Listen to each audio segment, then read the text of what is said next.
யுத்தம் முடிஞ்சுக்கிட்டு இருக்கும்போது அவர் மக்கள்கிட்ட சொல்றாரு. என்ன சொல்றாருன்னு கேட்டா, நீங்கள் என்னோட யுத்தத்துக்கு வருவதாக இருந்தால் இந்த மாதிரி ஆள்லாம் வராதீங்கன்னு அறிவிக்கிறார். முதல்ல எந்த மாதிரி ஆளுக்க, இன்னைக்கு தான் கல்யாணம் பண்ணி மனைவியோட இன்னைக்கு தான் அவன் முதல் இரவு அனுபவிக்க போறான். அப்படிப்பட்ட நிலையில் உங்களை யாராவது இருந்தீர்களேயானால் என்னோட யுத்தத்துக்கு நீங்க வரக்கூடாது அப்படிங்கிறாரு. அதே மாதிரி ஒருத்தன் வந்து வீட்டை கட்டிவிட்டான், மேல முகடு மட்டும் போட வேண்டி இருக்கிறது, பாதி வேலை நிக்கிறது, அந்த நிலையில போட்டுட்டு எவனும் என்னோட வராத, அதை முன்னாடி பிள்ளைகள் நல்ல ஏற்பாடு பண்ணி கொடுத்துட்டு வா அப்படின்னு அறிவிக்கிறாரு. அதே மாதிரி வந்து ஒரு ஆடு மாடெல்லாம் வாங்கி வச்சிருக்கலாம், இன்னைக்கு தான் குட்டி போட போகுது அந்த மாடு, அந்த கண்டிஷன்ல இருக்கு ஒரு மாடு, அது குட்டி போடுறதுக்கு அதுக்குரிய வேலையை நீ செய்யணும்ல, அதனால நீ இருந்து நீ வராதுங்கிறாரு. அப்ப அந்த மாதிரி எல்லாம் அவர் சொல்லிவிட்டு என்ன செய்யறாரு, போய் யுத்தம் பண்றாரு. யுத்தம் பண்ணும் பொழுது அந்த ஊரை நெருங்கிட்டாரு, யுத்தம் நடந்துகிட்டே இருக்குது, சூரியன் மறைய போகுது. இப்ப மறைஞ்ச ஓரளவுக்கு நல்லா முன்னேறிட்டாரு, அவர் தான் ஜெயிப்பாருங்கிற அளவுக்கு அந்த எதிரியுடைய ஊரை வந்து நினைஞ்சிட்டாரு, உள்ளுக்குள்ள போய் வந்து நெருங்கிட்டார். இப்ப சூரியன் மறைஞ்சிச்சின்னு வைங்க, மர ரிவர்ஸ் இருந்து ஆரம்பிக்கணும். அந்த போர்ஸ அடிச்சுட்டு இருக்கும் போது அவனுக்கு ஓய்வு கொடுக்காம, போர்ல அப்படித்தானே, போர்ல ஓய்வு கொடுத்தீங்க அவன் ஜெயிச்சிருவான். போர்ல வந்து எதிரிய வந்து வீக் ஆக்கிட்டு இருக்கணும், வீக் பலவீனத்துக்கு மேல பலவீனம், பலவீனத்துக்கு மேல பலவீனம் இருந்தா தான் எதிரி அடிபடுவான். எதிரிய விரட்டிக்கிட்டே இருக்கணும், ஓடிக்கிட்டே இருக்கிறான். ஓடிக்கிட்டே இருக்கும் போது நம்ம விரட்டிக்கிட்டே போய் அந்த எல்லையில கையை வச்சுட்டா ஜெயிச்சிருவோம். சூரியன் மறைஞ்சிச்சு நம்ம நின்றோன்னு வைங்க, அவன் யோசிப்பான், அவன் நிதானிப்பான், பலத்தை பெருகிக்கிடுவான், தடுப்புகளை ஏற்படுத்திக்கிடுவான். மறுபடியும் அந்த யுத்தம் எப்படி இருக்கும்னு கேட்டா ஸ்டார்டிங்ல பண்ற மாதிரி இருக்கும். அப்ப இவர் ரொம்ப கலங்குறார், சூரியன் மறைஞ்சிட்டா இருட்டுல ஒண்ணும் செய்ய முடியாத, எப்படி யுத்தம் செய்யறது அப்படின்னு அவர் கலங்குற நேரத்தில் அப்ப என்ன பண்றாருன்னா, சூரியன் முதல்ல பேசுறாரு.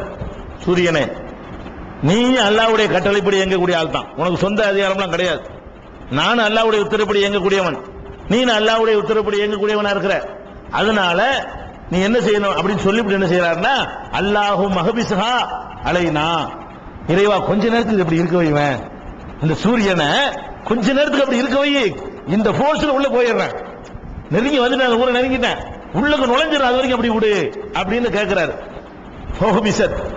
அல்ல அப்படி நிப்பாட்டிட்டான், கொஞ்ச நேரம் நினைஞ்சிட்டான், அந்த சூரியனுடைய சுழற்சியை நிப்பாட்டின உடனே ஹத்தா ஃபதஹல்லாஹு அலைஹி, அல்லாஹ் வந்து அவருக்கு வந்து வெற்றியை கொடுத்தான் அப்படின்னு ஒரு சம்பவம் நடந்திருக்கிறது. இது புகாரியில 3124வது ஹதீஸ்ல இருக்கிறது.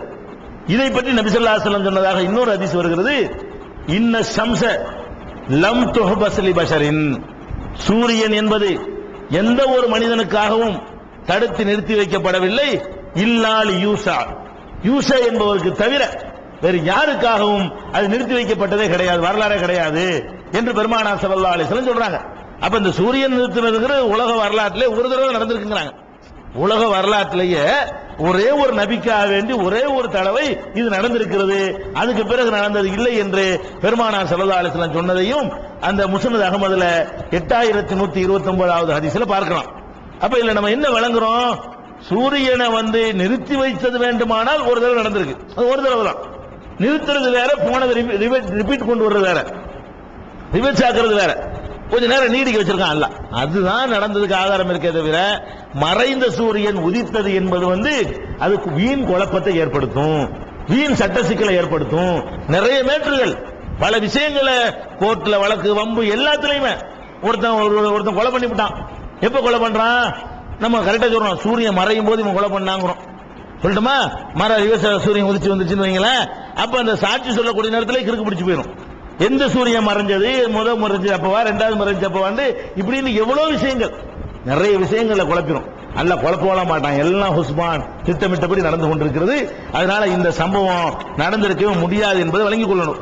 அது போக இதனுடைய அறிவிப்புகளை எடுத்து பார்த்தோம்னு சொன்னா, இத தபரானியில 390வது ஹதீஸ்லயும் இருக்கிறது, கபீர்ல 391வது ஹதீஸ்லயும் இருக்கிறது.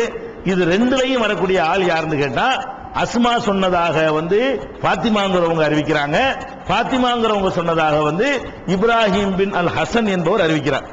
இந்த இப்ராஹிம் பின் அல் ஹசன் தான் யாரு என்று தேடி பார்த்தீங்கன்னா இந்த பேர் தான் இருக்குமே தவிர இவர் யாருங்கிற டீட்டெயில் இது கிடையாது. ஹதீஸ்களை பொறுத்த வரைக்கும் ஒரு ஹதீஸை நம்ம ஏற்றுக்கொள்வதாக இருந்தால் அதை அறிவிக்கிறார்ல ஒரு ஆளு, அவருக்கு ரெக்கார்டு வரலாறு இருக்கணும். வரலாறு இல்லைன்னா சும்மா பேர் இருக்குது, சும்மாச்சு நானே என்ன செய்யலாம், ஒரு செய்தி சொல்லிட்டு முஸ்தபா சொன்னார். எந்த முஸ்தபா? முஸ்தபா தான் சொன்னாரு. அது யாருப்பா முஸ்தபா? முஸ்தபா சொன்னார். ஏத்துக்குறீங்களா? கோர்ட்ல சொன்னா கூட எந்த முஸ்தபா எந்த ஊர்க்காரன் எப்ப உன்ட்ட சொன்னான்னு கேட்பாங்களா இல்லையா? ஒரு ஆள் பேரை சொல்றீங்க, அவர் யாரு? ஒண்ணுமே கிடையாது. அவர் நல்லவரா கெட்டவரா, எப்ப பிறந்தாரு, எப்ப மூத்தா போனாரு, அவர் இவரை பார்த்திருக்கிறாரா இல்ல இவர் அவரை பார்த்திருக்கிறாரா, அவர் ஒழுக்கமான ஆள் தானா, நினைவாற்றல் உள்ளவர் தானா, பொய் சொல்லுவாரா, பிராட் பண்ணுவாரா? ஒண்ணுமே கிடையாது. இவர் யாரு? ஹசன் இப்ராஹிம் ஹசன், ஹசனுடைய மகன் இப்ராஹிம் மட்டும் இருக்குது. இவர் நல்லவரா கெட்டவரா டீடைல்ஸ் இல்ல. அப்ப ஒரு ஹதீஸ சொல்றீங்க, அதுவும் தலைகீழா இல்ல, அது அதிசயத்தை சொல்றீங்க. சாதாரண ஹதீஸ் இல்ல இது, உலகத்தையே புரட்டி போட்ட ஹதீஸா இருக்குது. போன சூரியன் திருப்பி வந்திருக்குது. இப்படி ஒரு மேட்டர் சொல்லக்கூடிய நேரத்தில் உலகத்தில் நடக்கிற செய்தியை சொன்னாலாச்சு ஆளை பார்க்க மாட்டோம். உலகத்தில் நடந்துகிட்டு இருக்கிற செய்தி இருக்குன்னு வைங்களேன், இவர் செத்து போயிட்டாருங்கிறோம். யாரு? யஹ்யா மூத்தா போயிட்டாருங்கிறோம்.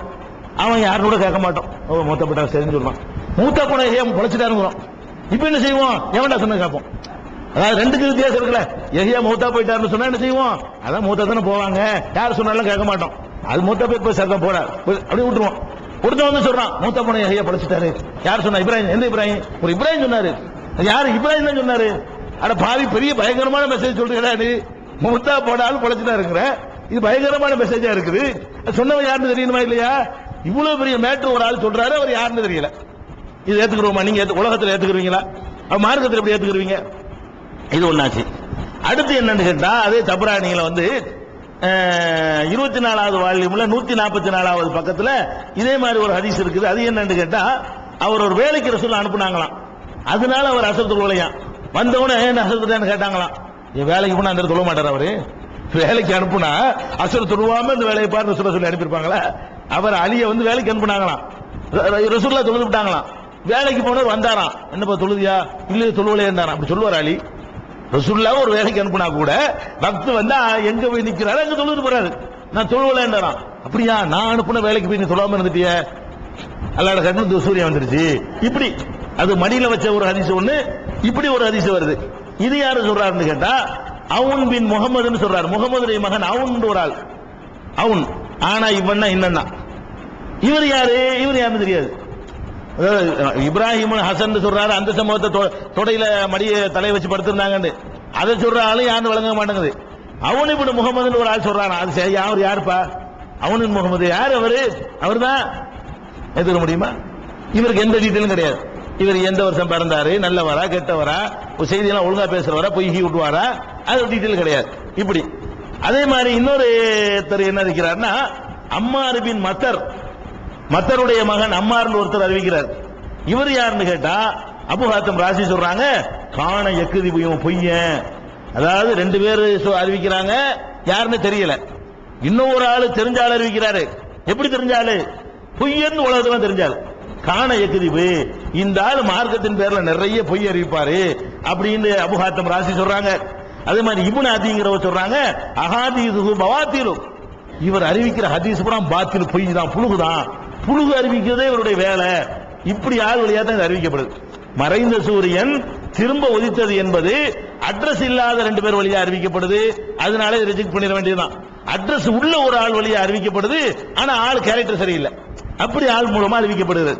அதனால இதுதான் இருக்கே தவிர வேற ஒரு ஆதாரப்பூர்வமான ரெக்கார்டு ஒன்றும் கிடையாது. அதனால மறைந்த சூரியன் திரும்ப உதித்தது என்று சொல்லக்கூடியதும் ஒரு கட்டுக்கதை. இன்ஷா அல்லாஹ் நாளைய தினத்துல அடுத்தடுத்த கட்டுக்கதையில பார்க்கலாம். அஸ்ஸலாமு அலைக்கும்.